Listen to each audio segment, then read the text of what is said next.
ladies, it's the Lady Blogger. I'm here finally with the Triple MC, Jasmine Solano. We have been playing Twitter tag, phone tag, text tag to get this interview done, and finally here it is on film. Jasmine Solano. And we're on a boat. We're on a boat. Oh please, and it's moving. It's water. Birthday party. Yes. It's amazing. There's a million things going on. There's so many people in the house. If you're not here, too bad for you. So, how would you define the word success? That's so funny. I just had this conversation like last week. Success is a funny word. I think a lot of people associate success with money and materialism.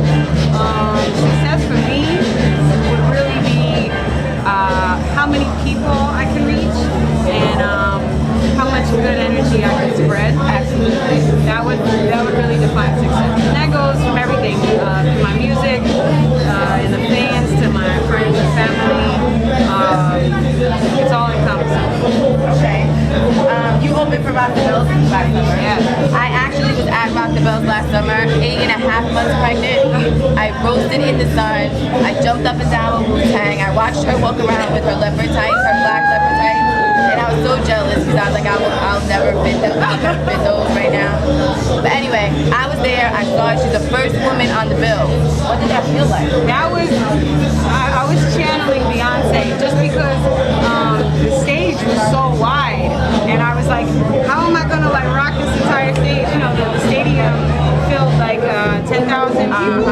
And, you know, I was so, it felt like home. I wanted to like represent for the ladies, and I wanted to rock it out. And she owned the stage like it was hers. She really did. I was so proud to see you. And that was before we even like talked or anything. Yeah, that was before we even crossed paths. Before we crossed paths, I was there and I was just miserable, high, and I probably would have went back and said, hey, how are you? But I was really like beached whale status. It was bad. And I wore these shoes are the ticket.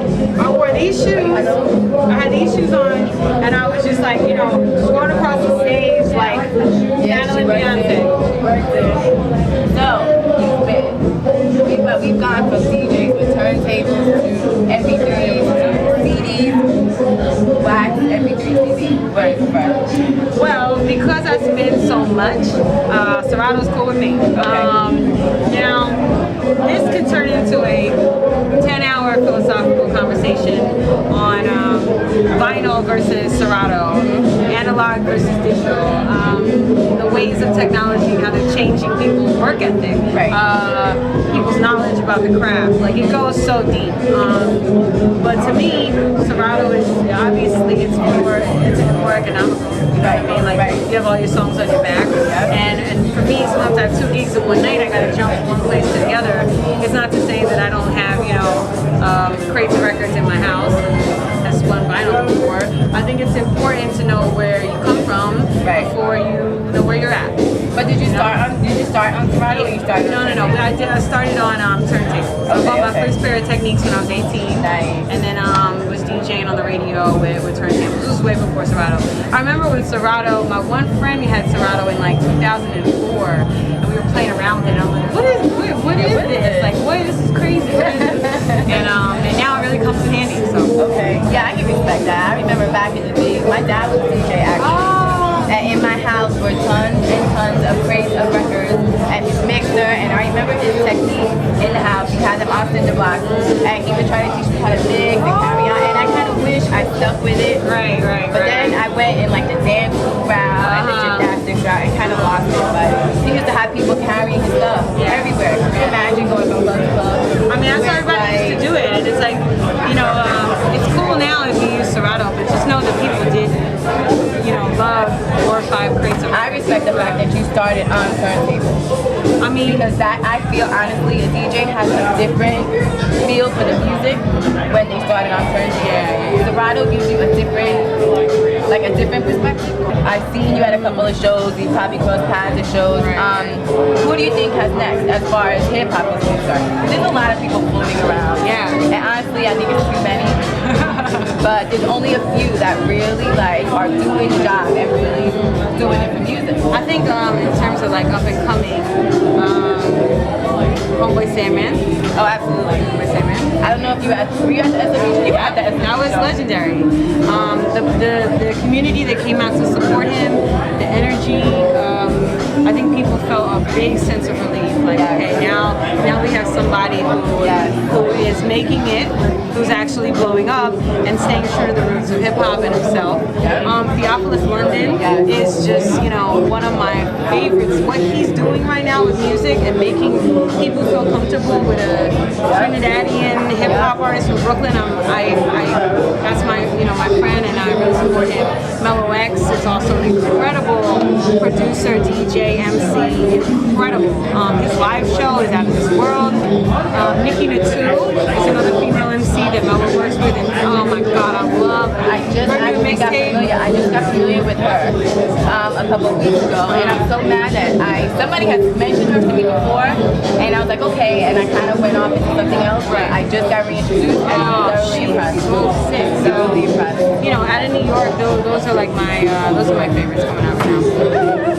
Yes, they're going to be making a lot of noise, a lot of noise coming up, especially Homeboy Sandman. If you were at his SOB show, that show was crazy. Rosenberg hosted it. That's what we're on now. He hosted it, and it really felt like hip hop 15 years ago. Like, seriously, I really felt like that's where we were at with it.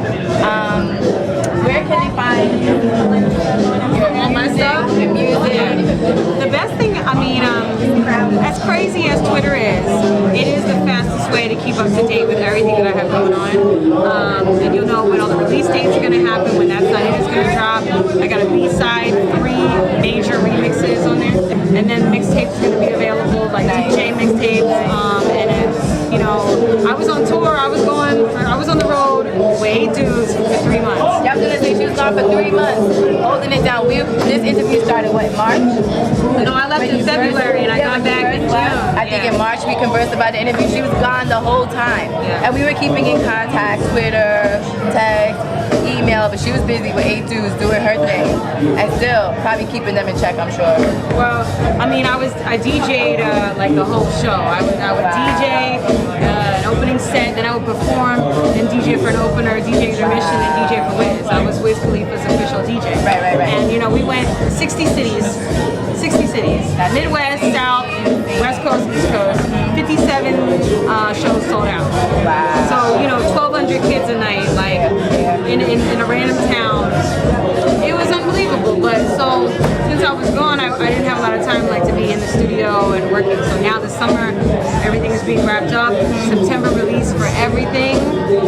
So everyone can sit home with all my stuff. And So you'll be here. You won't be touring. You'll be here for a while. I'm probably going to be going on a couple little tours here and there, but I'm not going to be gone For like 3 months. Anytime soon. Okay. That's what's up. Unless somebody wants to put me on a Caribbean tour. Did you hear that? Caribbean tour, European tour. You know, that is, you know, she's available. I will be out.